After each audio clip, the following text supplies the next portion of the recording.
दोस्तों, सबसे पहले आप इस वीडियो को लाइक कर दीजिए क्योंकि बाद में आप लाइक करना भूल जाते हैं। तो प्लीज़ वीडियो को टक से लाइक कर दें। लखन अपने बीवी बच्चों के साथ एक पहाड़ी इलाके में रहता था। उसके झोपड़ी के सामने एक बड़ा सा पेड़ था, जिस पर बैठकर एक बुलबुल गाती रहती थी। एक बार की बात है, बुलबुल के बच्चे हुए और जब बुलबुल के बच्चे उड़ने लायक हुए, तो उन्हें उड़ना सिखा रही थी।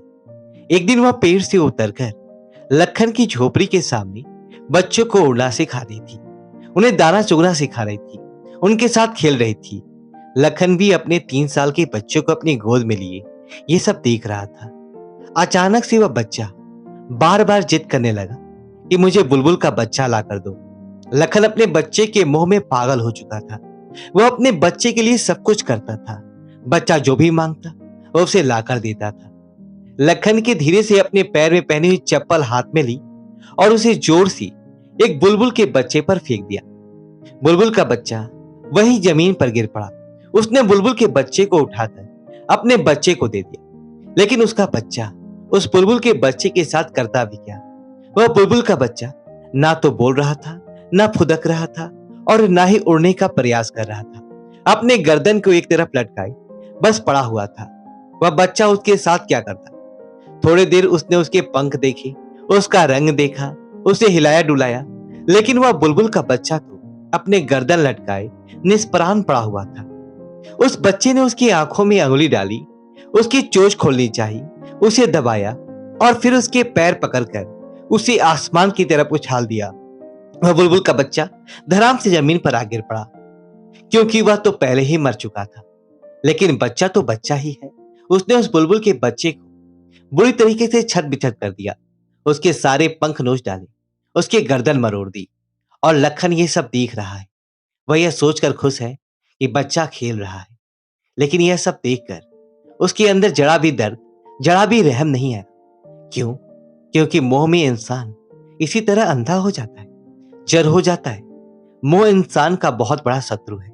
यह उसे अंधा बना देता है, उसके अंदर निर्दयता और जड़ता लाता है और मनुष्य अपने इस अंधेपन का शिकार होकर इतने अधर्म इकट्ठा कर लेता है कि जब उसका हिसाब देना पड़ता है तो कहता है कि मैंने तो कुछ किया ही नहीं। यही अंधापन है और यही जड़ता है लोगों की। जिस प्रकार महाभारत में धृतराष्ट्र अपने बड़े पुत्र दुर्योधन के मुंह में इतना अंधा हो गया था कि उसके दुर्योधन के सभी बुरे कृत्य उसके नादानी और बचपना प्रतीत होते थे। और मोह में इंसान के साथ अक्सर ऐसा ही होता है।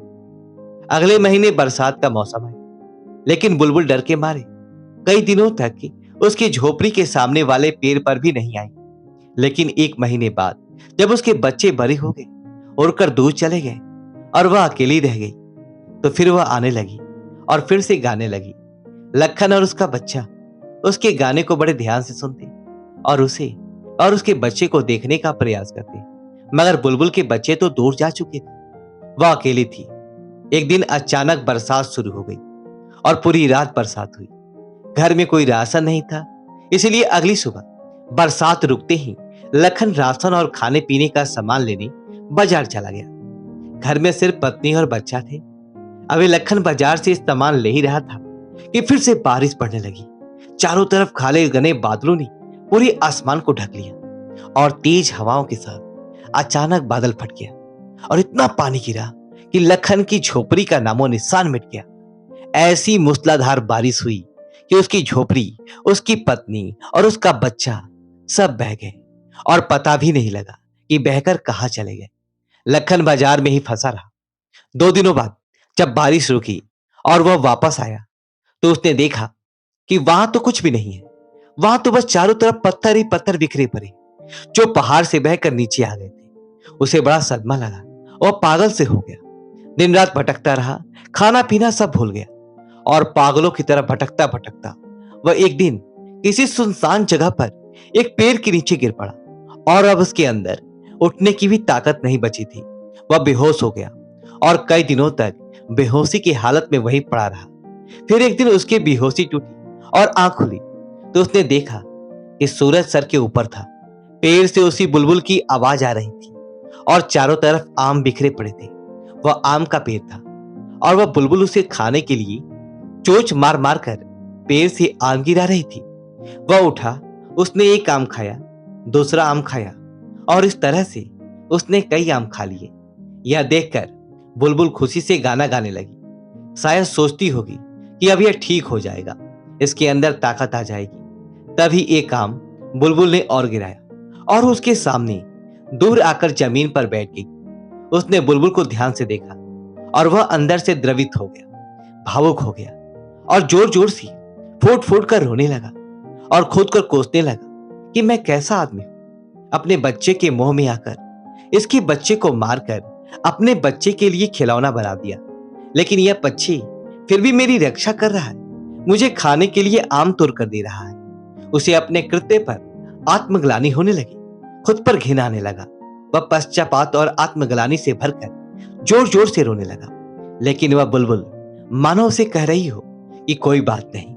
वह उसके सिर के ऊपर मंडराने लगी, शायद उसको चुप कराना चाह रही हो और जोर जोर से कह रही हो कि कोई बात नहीं, जो हो गया उसे भूल जाओ। कुदरत ने हमें देना दिखाया है, एक दूसरे की मदद के लिए बनाया है, लेकिन हम ही एक दूसरे की मदद नहीं करेंगे तो कौन करेगा। लखन चुप हो गया, लेकिन उसके अंदर एक भाव गहरा हो गया कि मेरा तो सब कुछ लुट गया, जिसको मैंने अपना समझा था, अपना माना था। लेकिन आज के बाद अगर दूसरे के काम नहीं आ सका तो मेरा जीवन व्यर्थ है। कोई भी इस दुनिया में मेरी तरह दुखी नहीं होना चाहिए। सबकी हर जीत की मदद होनी चाहिए, सबको भरोसा मिलना चाहिए कि उसकी सुरक्षा होनी चाहिए। और उसने प्रण कर लिया कि अब से वह मेहनत करेगा और जो भी कर सकेगा दूसरों के लिए करेगा, क्योंकि इस कुदरत ने हमें एक दूसरे की सहायता के लिए ही बनाया है। उसने बुलबुल के हाथ जोड़े, अपना माथा जमीन पर रखा और कहा कि आप मेरे गुरु हैं और मुझे शिष्य के रूप में स्वीकार करें। बुलबुल तो बोलकर दूर पेड़ पर जा बैठी थी। उस दिन से लखन ने जंगल से लकड़ी लाकर बेचना शुरू कर दिया, उसे अपनी रोजी रोटी का साधन बनाया। और उसे 2 वक्त की रोटी के बाद जो भी उसके पास पैसे बचते वह उसे दिन उन पैसों से किसी भी गरीब की, किसी जानवर की और कुत्तों की, परिंदों की मदद करता, उनके लिए खाना लाता, उनको खाना खिलाता, किसी बीमार को दवा दिला देता, कुछ भी किसी भी प्रकार की सेवा करता। अब मानो जैसे उसकी जिंदगी सेवा और त्याग ही बन चुकी थी। दूर दूर के कामों और शहरों के लोग अब उसके बारे में जानने लगे थे। सभी को यह पता चलने लगा था कि कोई ऐसा एक व्यक्ति इस इलाके में है जो किसी भी प्रकार की सेवा और मदद के लिए हर पल तैयार रहता है। धीरे धीरे दूरी इलाकों के लोगों ने उसे जान पहचान बढ़ाई, उसको एक बड़े समारोह में बुलाया, उसका खूब मान सम्मान किया और उसके साथ मिलकर सेवा करने का प्रण लिया। कहते हैं कि आज वह इलाका बुलबुल सेवा के नाम से पूरे संसार में प्रसिद्ध है। दोस्तों, शायद ये एक काल्पनिक कथा नहीं है, लेकिन ये एक आदर्श और एक सीख प्रस्तुत करती है कि इस दुनिया में हमें एक दूसरे की मदद के लिए ही बनाया गया है, एक दूसरे को प्रताड़ित करने या दुख देने के लिए नहीं। हमें जरूर इस कहानी से सीख लेनी चाहिए। दोस्तों, आपको वीडियो को लाइक करें, कमेंट बॉक्स में ओम नमः शिवाय लिखिए और हमारे चैनल सब्सक्राइब करें। धन्यवाद दोस्तों।